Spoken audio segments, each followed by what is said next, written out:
आपण किमचीच्या पॅकेटवर मागे पाहिलं होतं, एक गोष्ट लिहिली होती किमची जिऑन, म्हणजे किमचीचा पोळा आहे तो. तर आज आपण तो किमचीचा पोळा बनवायचा आहे. त्याच्याकरता अगोदर मी टोपात थोडी किमची काढून घेतली आणि त्याच्यात मोठे मोठे तुकडे होते ते मी चिरून घेतले, म्हणजे असे छोटे छोटे झाले. त्यात जास्त नाही घेतली मी किमची, कारण कसा लागेल काय लागेल आपल्याला माहिती नाही. तर 3च गोष्टी आहेत, किमची, कांदा, मैदा आणि पाणी, गरज पडली तर मीठ. तर ह्याच्यात मी आता कांदा घातलाय पातळ चिरलेला.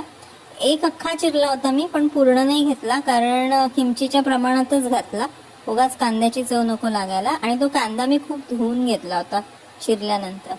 मग त्याच्यात मैदा घातला आणि थोडं पाणी घालून हे असं घट्ट सर पीठ भिजवून घेतलं. म्हणजे भज्यांकरता जसं लागतं ना तसं भिजवलंय, त्याच्यापेक्षा थोडंसं पातळ, डोशाच्या पिठासारखं नाही, दिसतंय तुम्हाला तसं. आणि मग मी त्याला असा त्याचा पोळा घालून घेतला.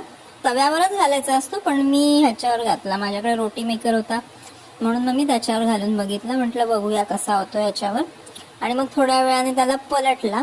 तर पलटल्यावर हे असं काहीतरी रुपडं दिसतं, पण हे अगदीच मऊ मऊ आहे, याला क्रिस्पी करायचं. तोपर्यंत आपण किमची जिऑन ज्याच्याबरोबर खायचं आहे तो सॉस बनवूया. हा रेडीमेड सोया सॉस आहे, त्याच्यात 1 चमचा मी इथे झाकणच घेतलंय, व्हिनेगर, मग तेवढंच पाणी आणि साखर टाकायची थोडीशी आपल्या आवडीप्रमाणे. आणि ह्या गोष्टी मग व्यवस्थित मिक्स करून घ्यायच्या. तर आता इथे मी साखर विरघळेपर्यंत त्याला मिक्स करते. तरी बरं मी पिठी साखर घेतली होती. त्या 4 गोष्टी आहेत, सोया सॉस, पाणी, व्हिनेगर आणि साखर. तोपर्यंत हा किमचीचा पोळा असा क्रिस्पी झालाय दोन्ही बाजूने. आणि हा क्रिस्पी झाला ना तरच त्याची मजा आहे, नाही तर काय मजा नाही आहे त्याची. ठीक आहे, आता मग आता हळूच खाऊन बघायचंय मला, हळूच नाही पूर्ण. सध्या तरी हा खूपच गरम आहे, तर त्याला थोडं थंड होऊ देते. आणि मग मी ह्याच्या साईड्स ज्या आहेत ना त्या प्रचंड क्रिस्पी झाल्यात मैद्याच्या असल्यामुळे. आणि नुसताच जेव्हा मी खाल्ला तेव्हा मला आवडला, कारण मला किमचीच आवडली. तर तुम्हाला किमची आवडली तर तुम्हाला हा पोळा पण आवडेल, तर तुम्हाला किमची नाही आवडली तर हा पोळा पण नाही आवडणार.